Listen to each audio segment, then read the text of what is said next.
While I flip through these two journals today, let's talk about what stops us from being consistent with journaling.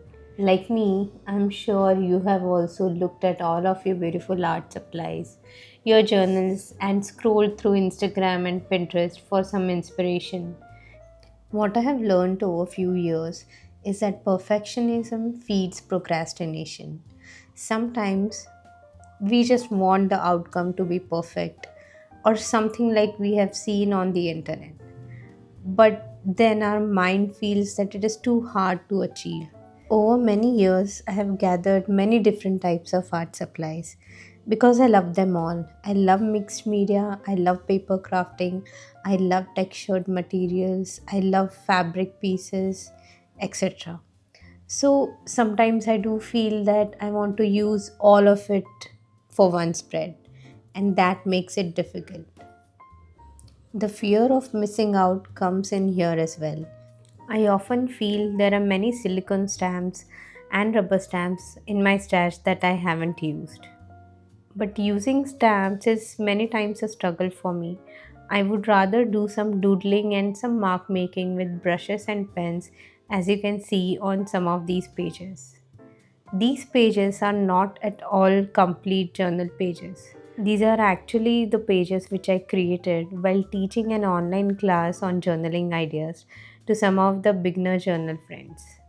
The paper in this particular journal is quite nice for watercolors. So I did regret using more of paper crafting on these pages rather than some watercolors. However, it is what it is. I do have few pages with really lovely ideas for my future journal pages. And you'll see ahead in this video that I have actually used some of these ideas in my actual journal pages. So, although these pages are not really complete or perfect, they do have some meaning. They might not be perfect, but yeah, they did serve their purpose. So, I would encourage you also to do the same thing. Just stop procrastinating, stop focusing on perfection, and just go for it. Do whatever you love. If I had never started with this journal, maybe I would have just never touched this beautiful journal. The purpose of this journal was to be used for me to enjoy the paper. And here, as you can see, which was also a part of one of the workshops, I did use lots of paints and stamps. These pages were made during the second batch of the Journaling Ideas workshop.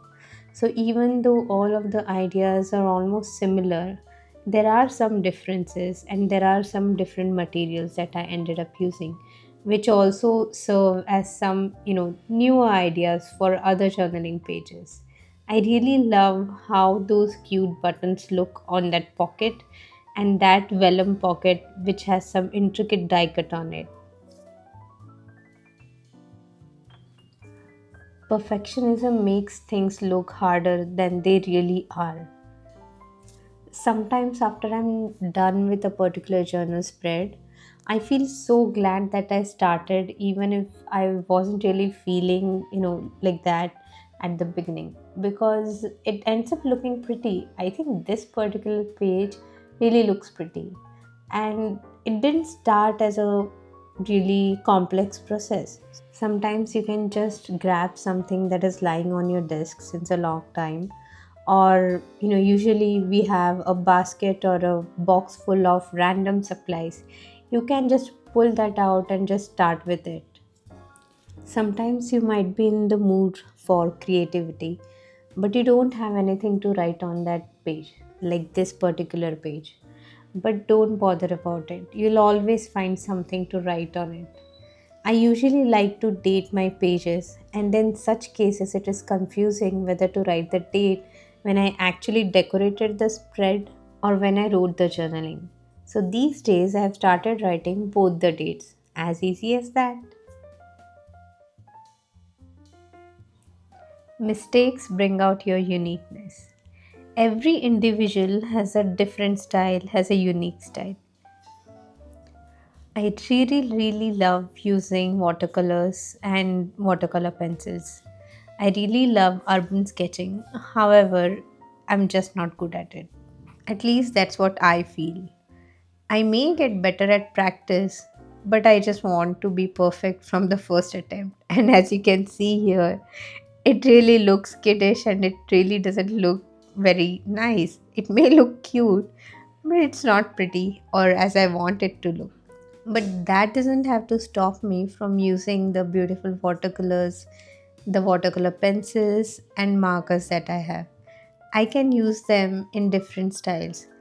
In this spread, you can see I have done the florals and the doodle border using some watercolors, and it really looks pretty. So, I hope with practice I'll get better at it. I need to work on the realistic figures that are made during urban sketching. That will lead to many imperfect pages filled with mistakes in proportions, in perspectives, and whatnot. But that's okay, that should not stop me.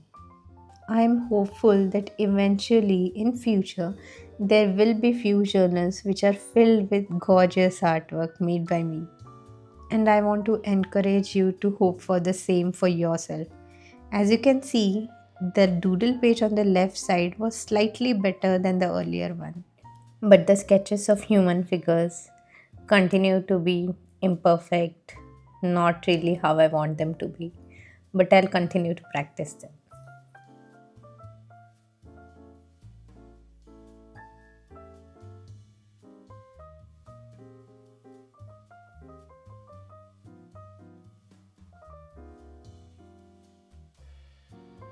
So, as you saw, nothing is ever really perfect. Even in this world, in nature out there, there are many things which don't have symmetry. There is no standard shape for a leaf, for a flower, there is no standard color. However, it all looks really, really beautiful together. Imagine if each and every human being had a perfect nose, the same shape of eyes, and the same shape of face. We all would look same. There wouldn't be any character to any human being. We would almost look like mass produced robots. So, imperfection and variation is what gives us our own character. It's the same with journaling. We should not make journaling a chore. Are there any random pieces lying out in your stash which you have been hoarding for a long time, but you couldn't just find the perfect place for it or perfect match of, die cuts or washi tape or stickers or other ephemera? Still, just take that piece of ephemera and put it in your journal. Let it sit there on the blank page for a while. Maybe later you might find some other thing which is matching to that. Or maybe you'll make a page full of all of your favorite supplies and all of your favorite ephemera, which did not go together but it still brought you happiness. This particular journal was supposed to be a sketchbook, but the pages weren't of good quality. So I ended up using it as a regular journal. That is why I'm saying journaling is for your joy and well being. Maybe it is not, or it did not end up to be what you bought it for or what you expected out of it. But in the end, if it is giving you joy and if you are able to look back at it and think of some memories, maybe creative memories, then I think it has served its purpose. The purpose of a journal is not to be judged, it is as a creative outlet for your soul. It is said that journaling and creating art is great for therapy. You must have heard that term art therapy is the best therapy. So, why are we making it so complicated and making it a burden in our life? Why are we demanding perfection at a place which is supposed to be imperfect? Which is supposed to be a place where you can come and be just who you are at that moment. Sometimes you could be as colorful as you want, sometimes it could be just black and white. A journal is not a portfolio, it is the reflection of who you were at that particular moment. It is not an album made up of your perfect moments. Yes, surely it could have some really great and happy and perfect looking spreads. But we as humans are not always perfect. There are different moments in our life which are not perfect. A journal is a reflection of those parts of your life as well. And that is why it does not have to be perfect. It is just a collection of memories, it is a collection of your journey of life. Some of these pages, as you're seeing now, have a collection of beautiful pieces that are received in different happy meals. They have their own spot, as if it's a frame put on a blank wall. While some of these pages are done by me and they are like a wallpaper, an entire wall filled with amazing artwork. And both of them have brought me joy. They're all different, but they are all really great and they have a place in my heart. A journal is a place where you can be as vulnerable as you want. This particular spread was my vision board for 2024. I did not want my vision board to be out on the display for others to look at. I especially wanted it to be in my journal. That is why I created this kit. There are parts of me which are quite incomplete or have empty spaces like this journal spread. However, they're still mine, and someday I might complete them.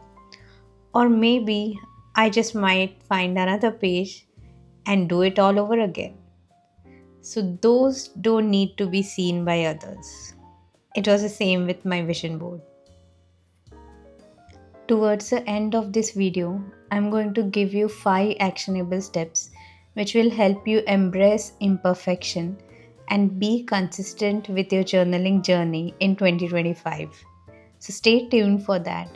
And also, these slides with some quotes which you just saw in this video will be available as a free printable, and that will be linked down below in the description. Feel free to print them, and I would be happy to see them in your journals. So tag me on Instagram. My Instagram links are also provided below in the description.